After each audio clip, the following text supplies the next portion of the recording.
क्यों निकल रहा है?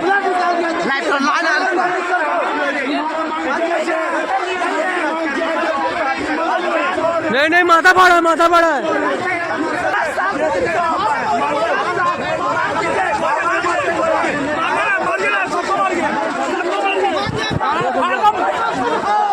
जिस तरह से ये झारखंड सरकार का ये रवैया है, जिस तरह से हम जैसे मासूम बच्चों को जो हम लोग अपना हक और अधिकार की मांग के लिए हम लोग प्रदर्शन करते हैं और उसमें लाठीचार्ज करते हैं, इसकी हम लोग पहले कड़ी निंदा करना चाहेंगे, क्योंकि ये कोई सरकार चलाने का तरीका नहीं हुआ। ये झारखंड सरकार अपने बचाव करने के लिए, अपने बचाव के आड़ में ये पुलिस प्रशासन को गुंडा का भूमिका भेज दी है, गुंडा के तौर पर इन लोग लाते हैं।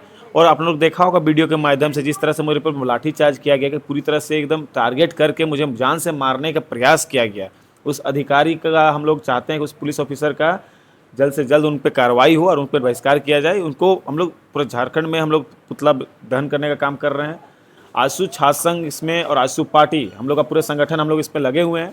और बात रही हम लोग जेटेट की परीक्षा की, हम लोग जो आंदोलन करने के लिए हम लोग गए थे, समर्थन देने के लिए गए थे, ये जेटेट की अब लड़ाई जारी रहेगी और जब तक इसकी परीक्षा नहीं होगी, हेमंत सोरेन से हम चेतावनी देना चाहते हैं कि आप सुधर जाइए और छात्रों के भविष्य के साथ खेलना बंद कीजिए।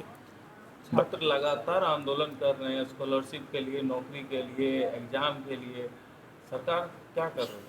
यही तो बहुत बड़ा दुख का बात है कि झारखंड सरकार, जब सरकार खुद का बनाई थी तो बात करते थे हम शिक्षा, स्वास्थ्य और रोजगार की बात करेंगे, आपको सही शिक्षा देंगे। शिक्षा का अवस्था देखिए, अभी स्कॉलरशिप बच्चों को नहीं मिल रही है, बच्चे पढ़ाई छोड़ने के लिए मजबूर हैं। आज हम खुद रिम्स में बैठे हैं तो यहाँ का स्वास्थ्य का दशा देख लीजिए कि चारों ओर किस तरह से मरीज जमीन में पड़े हुए, किस तरह से यहाँ का दशा और दिशा गड़बड़ाई हुई है। और अब रोजगार की बात करें तो जब रोजगार मांगने के लिए जाते हैं तो मार के कपार फोड़ देता है। तो ये सरकार है।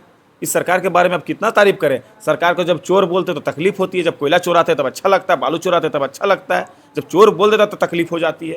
तो ये दुर्भाग्य बात है। हमें लगता है कि ये सरकार यहाँ पे तरक्की नहीं, हम लोगों को पूरा भीतर घुसाने का काम करिए, हम लोग को मतलब ठगने और बलगलाने का काम करिए। ये झारखंडी युवाओं को समझना होगा, झारखंडी युवाओं को एकता के साथ खड़ा होना होगा। इस सरकार के खिलाफ हमें जंग खड़ा करना होगा और लड़ाई लड़ना होगा, तभी जाके हमारी मांग को पूरी की जाएगी। हमारी मांग क्या थी कि आप जल्द से जल्द हमारी परीक्षा ले लीजिए।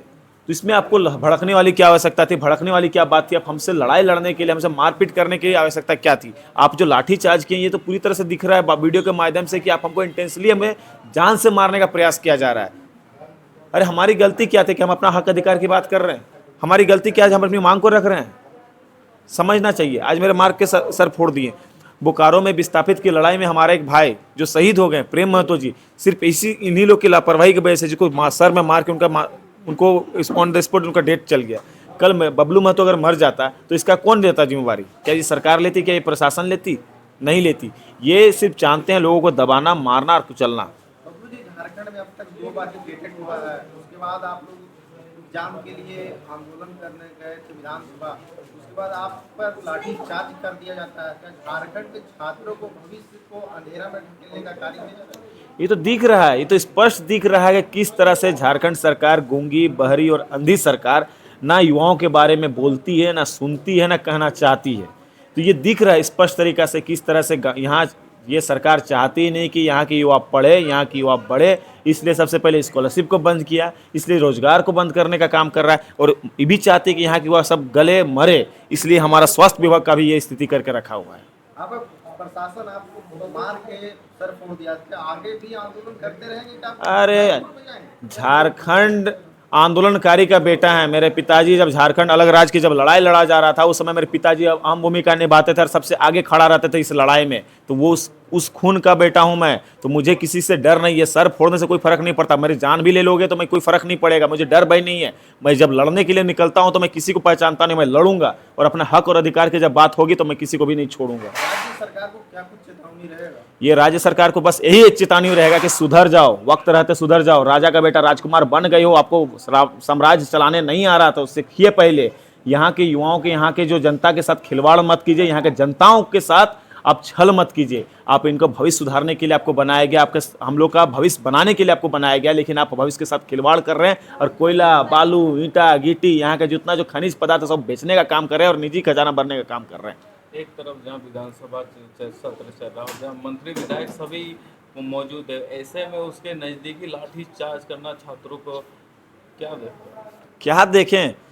सबके सामने ना कोई बात, ना कोई चेतावनी, सीधे लाठीचार्ज करना, ये तो बहुत ही दुखनायक और दर्द, मतलब क्या बोल सकते हो, शर्म की बात है ये सरकार के लिए। और पुलिस प्रशासन को दी गई है भी चमचमाती गाड़ी। ये सबसे पहले पुलिस प्रशासन आज के समय में प्रशासन हमारी सुरक्षा के लिए नहीं है, ये गुंडे हैं, ये गुंडे हैं, जनता के लिए गुंडे का काम कर रहे हैं। अभी सरकार हम लोग को दी है चमचमाती गाड़ी, ताकि जाइए वसूलिए, आप जाइए जहाँ से काम, जहाँ अवैध चीज़ें हैं वहाँ से लीजिए, पैसा को आप हमारे खजाना में डालने का काम कीजिए। इसलिए लोग नए चमचमाती गाड़ी मिली है और इन लोग का मन बढ़ गया है। कोई भी अधिकारी का ये हक ही नहीं बनता किसी लड़के का, किसी भी बच्चों का, किसी भी आदमी का सर में मारिए। आप मारिए ना, शरीर मेरा पूरा खड़ा, मारिए ना। आपको हमको जेल में डालना था, मुझे जेल में डाल देते, मुझे कोई तकलीफ नहीं था, लेकिन सर में मारने की क्या आवश्यकता थी। आज मैं बबलू महतो मर जाता, मेरे परिवार का कौन देख रेख करता, हमारा परिवार के बारे में कौन सोचता, ये समझ में नहीं आती है उन अधिकारियों को। उन लोगों को सिर्फ पैसे के नशा में उन लोग चूर हैं। हेमंत सरकार से निवेदन करते हैं, आग्रह करते हैं कि कृपया करके झारखंड के युवाओं के साथ, झारखंड के लोगों के साथ खिलवाड़ मत कीजिए। डॉक्टर ने क्या कहा, क्या स्थिति आपकी? मेरी स्थिति ठीक है, मैं गांव घर का लड़का हूं, मुझे फर्क नहीं पड़ता है। इतनी छोटी चोट तो लगी, माथा में लगी, अगर सीध में यहाँ आगे लग जाती, पीछे लग जाती तो मैं स्पॉट डेड मर जाता है ना। 2 से 3 टाके लगे हुए हैं, तो सिर्फ क्या कोई फर्क। गांव घर के लड़का हूं मैं, बचपन से राड़ से मिट्टी में खेला हुआ हूं, आम तोड़ने वाला तो रोज माथा से फटता, कोई दिक्कत नहीं है। लेकिन यही यदि कोई आम स्टूडेंट पे लग जाता है, कोई कमजोर बच्चा वहाँ पे होता, तो ऑन द स्पॉट अगर मर जाता तो